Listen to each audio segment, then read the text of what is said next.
Yo, what's up, people? I'm your host, Jay Will, and I would like to welcome you to Inspire God's People, where we balance faith and business to guide you to your purpose. Today, we are going to be talking about critical thinking is a lost art, fam. And crash out culture is ruining the world. Now, first, let me say this. I actually talked about this stuff already on episode 233, but the problem was I had some weird technical difficulty where my mic went out for the first 8 minutes of the show, and that's where I was talking about this stuff. So if you go to episode 233, you're going to just see me like for 8 minutes, and it's super embarrassing and stupid. I be feeling stupid when I make mistakes like that. I actually don't know what happened. I don't even know if I can call it a mistake or just a technical difficulty or what. But thankfully, somebody in the comments jumped in like, yo, I can't hear you. So we fixed it, and here we go. I am kind of re-talking about something I already talked about on the last show that you didn't get to hear, but you got to see. So let's jump right into critical thinking. Before I share my screen, I want to take a step back and say, I think critical thinking is a lost art because I think people have gotten lazy. Let's just be real. Social media has put us in this mindset of just, looking at our phone and scanning and doing like that. And at the end of the day, the problem with that is, you see a headline, you see a meme, you forward it to somebody and they get emotionally invested. They go crazy, you go crazy. We all run around crazy. And if somebody asked us about the actual situation, we can't provide any substance beyond it.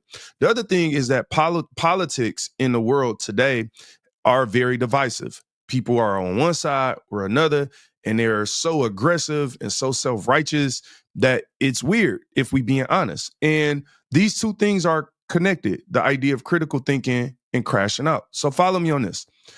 I believe that in 2020, so much stuff started happening in the world. People sitting at home started consuming more of digital information than ever. I don't know the data on this or if this is true or just my anecdotal observation. But at the end of the day, it seems like we've just become more and more engulfed in the digital world, less and less connected to the people around us.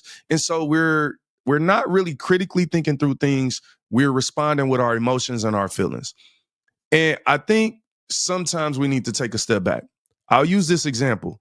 This was one of the first things in the last 5 years during the pandemic where I really stepped back and was like, I actually think people are losing their minds, respectfully. It was when everybody started buying all the tissue during COVID. Now, for me, I remember going into the grocery store and looking at people and thinking, this is weird.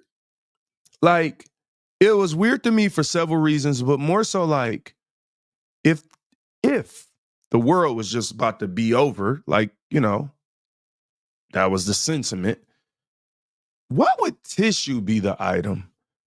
Like, I didn't understand why in the entire grocery store, specifically tissue, not napkins, because napkins were still available, largely available. It was tissue. For me, again, we're going to talk about the definition of critical thinking and what it means. But in those type of moments when people are chaotic, I tend to take a step back and ask myself like, yo, what am I doing? What am I not doing? Should I be buying a tissue? Is it something I don't know?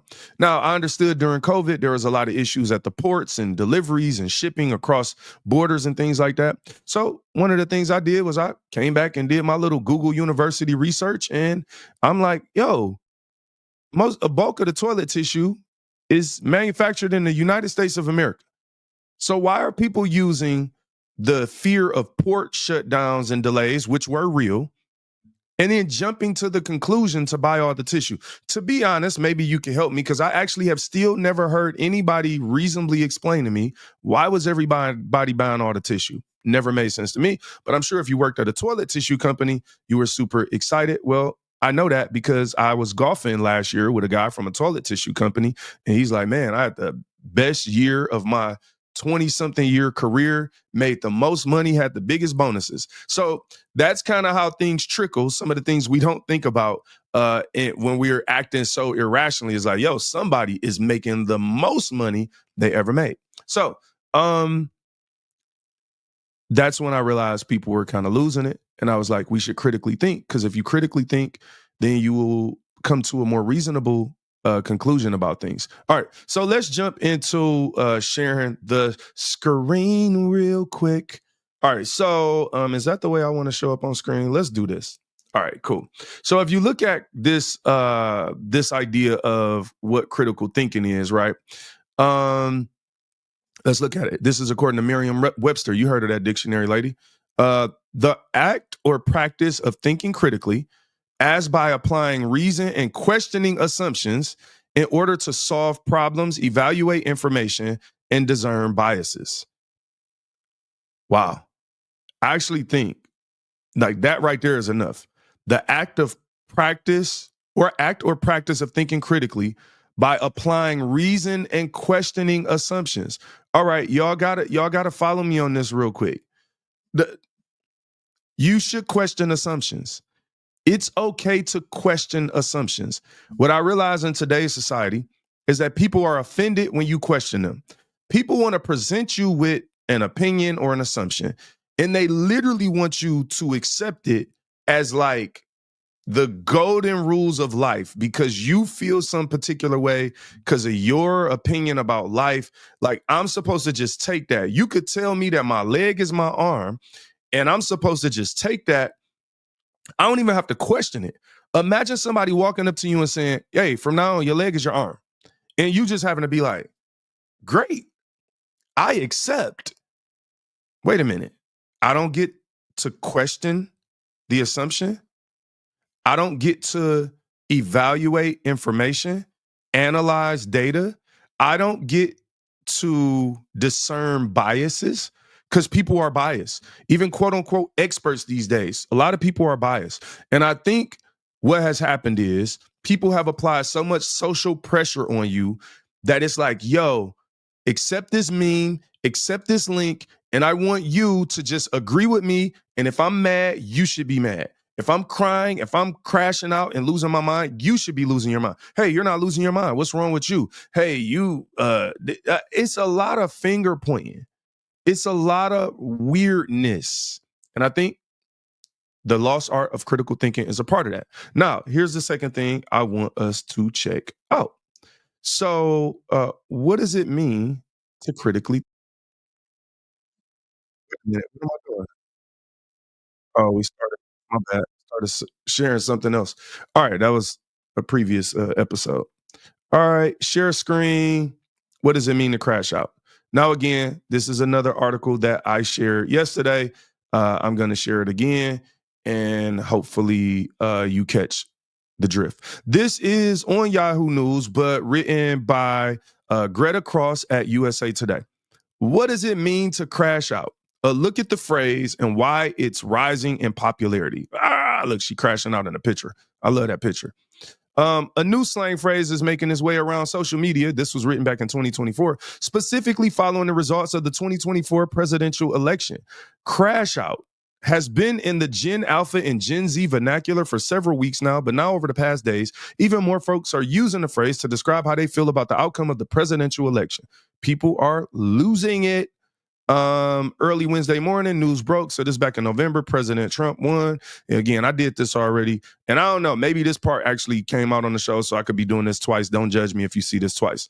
So there, Collins English Dictionary just defines crashing out as going to sleep or spend the night or pass out. That makes sense. But that's not quite what people mean when using it today online. Of course they don't. The common definition on Urban Dictionary, which is more in line with the current usage of crash out, is to go insane or do something stupid. To go insane or do something stupid. Another more specific definition provided by Urban Dictionary is meaning to commit an act which will result in a long-term prison sentence or even death. That's a little weird. One who crashes out can also be called a crash dummy, and a crash dummy, per Urban Dictionary, is someone who knowingly puts themselves in dangerous situations. That's crazy. This TikToker says, when you're about to crash out, that means something just made you so mad or upset, you're about to make a decision that you might regret later. Wow. All right, so people are using the phrase now in conjunction with the election. Users are posting videos about being on the verge of crashing out because of their candidate didn't win. For example, people who are upset with the results may feel an urge to crash out or go crazy. All right, that was a lot, but let me tell you why I'm talking about this. I made a simple post the other day on social media that was just like, hey, crash out culture isn't Christ-like. I was just making a point that this idea of losing your mind and just doing something crazy because you're emotionally upset is not Christ-like. It's not how he carried himself. Well, of course, a lot of people disagree with me. I don't have a problem with the people who disagree with me. Let me just make a distinction between the people who just disagree with me, which is fair, and the people who just like actually were crashing out in my posts. So I'm noticing that this culture of crashing out is really a culture of overly emotional people lashing out at you at the exact moment that you don't say or think what they want you to, like losing their mind. Two key elements of crashing out that I kind of came across in all my reading online is it's first about losing control, right? And then the second thing is really about doing something stupid that you might regret later. Doing something that you know might have a bad outcome, but you just don't care because you crashing out. I look at it like driving a car down the street and for no reason you just and just crash out. Makes no sense. You hurt yourself for no reason and maybe hurt others. And so looking at the characteristics of losing control and secondly creating like this, like doing something that you might regret. Like I look at those things and I'm like, how could that ever be Christ-like? Because people were using the example of Jesus flipping over the tables. I'm like, we gotta again critically think through these things before we crash out. You see the connection? If you critically think, you won't crash out because critically thinking is about going beyond the surface. But when you have these habits of just looking at something on the surface and saying, yeah, Jesus flipped tables, that means crashing out. I'm like, I get it. I get how you could jump to that conclusion, but are we looking at what crashing out means? Has Jesus Christ ever been out of control? I would argue no. Jesus has never lost control. How could God lose control? That doesn't make sense. Has Jesus ever done something that he would regret? Why, like going to something knowingly knowing he would regret it and knowing that it's stupid. Because that part of it, doing something stupid that you would regret. Like, no, it wasn't stupid when he did it. There's purpose. And the reason I'm making this connection and I'm saying this stuff is because this idea of crashing out, I think is literally ruining the world because it's making people live in an entitled bubble, a false reality. And it's making people lazy. I've literally had people that argue with me about things and I'm like, did you read the article? Are you educated on this topic? It's like, no, I saw a meme and I had a feeling about a meme. And you can't even go deeper on the topic. You know, I see things about the macroeconomy, tariffs, people arguing about tariffs. I'm like, are you a macroeconomic expert? Could you tell me anything about tariffs before you read these headlines this week? And I know some people can. That's not to assume that everybody can. The point I'm making is that the people who are losing their mind and crashing out are the ones who, in a lot of cases, don't really have any substance behind what they think or believe. They just feel a certain way. Because I watch intelligent, smart people break this stuff down, good or bad, all the time.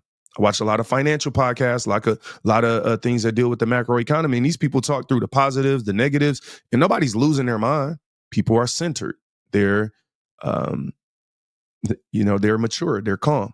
So as a believer, as leaders, as Christians, I don't think we should be crashing out. I don't think we should be accepting this culture of losing our minds and losing control and doing regrettable things on purpose. So that's my feeling about crashing out and critical thinking. Hopefully you're a critical thinker. It's okay to question things, man. And I always tell people like, yo, if I question you and you can't answer me, why should I follow you? Why should I believe what you believe and you can't answer 3 questions about it? You can't go into the deep end. Most people are in the shallow end of the pool with a whole bunch of topics and they're not on the deep end on none of them. And you need to be layered and nuanced and educated, or Just leave it alone. I don't try to be an expert on everything. I'm like, yo, I'm not an expert. Or maybe I'm a novice. I'm gonna say that. I'm not an expert on tariffs. I'm not an expert on this. Like, it's okay not to be an expert, but this idea that people are walking around like they know all the answers of life. Now, you're gonna give me a complex issue in the macro economy that's like a two-edged sword, and you're gonna give me a black and white emotional reasoning about why somebody should or shouldn't be doing something when you, just like me, got a C- in the class and ain't never read a book or study after that. Come on, man. You didn't pass economic with flying colors, bro. Neither did I. So why you got to walk around and act like you some expert? Now, if you went and read books and studied and learned the industry from there, more power to you. That's great. My point is just, I'm watching people that I know are C students argue about complex issues, nuanced issues, and we're arguing as if they have no nuance because we don't have critical thinking ability. So hopefully we get back to critical thinking. Hopefully we get back to questioning and assuming and welcoming that in a respectful way versus crashing out on each other, losing our minds, disrespecting each other, because we're going to create a lot of disruption and maybe even hurt ourselves in the process. And I don't want that to happen. And neither should you. If you enjoyed this show, please like, share, comment. Check us out on YouTube, Inspire God's People. Also on Apple Podcasts and Spotify. We got a couple hundred episodes for you to check out.